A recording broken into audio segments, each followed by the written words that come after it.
সবাই কেমন আছেন? আশা করি অনেক অনেক ভালো আছেন। নিশ্চয়ই আপনারা ভাববেন যে এটা কোনো রমণী এই মাছটা ফ্রাই করতেছে, তাহলে অবশ্যই আপনারা ভুল ভাবতেছেন। দেখুন, এই কোনো রমণী নয়, এই হলো রমণ। রমণ বললে একজন পুরুষ মানুষ।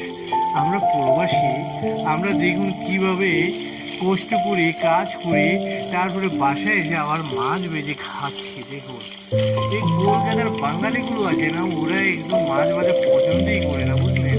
এই দাদা, তুমি কিছু বলো, মাছ ভাজা নিয়ে কিছু বলো একটা।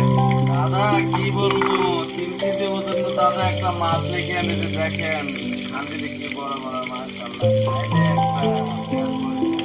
হ্যাঁ, দেখেছেন, আপনারা নিশ্চয়ই দেখেছেন কত বড় মাছ। এই মাছটা বেজে ওনারা খেয়ে ফেলবে, টাকা খরচ করে ফেলবে ওনারা। ওনারা এত টাকা খানার পিছনে খরচ করে ফেলবে, এটা তো আসলে ভাবাই যায় না।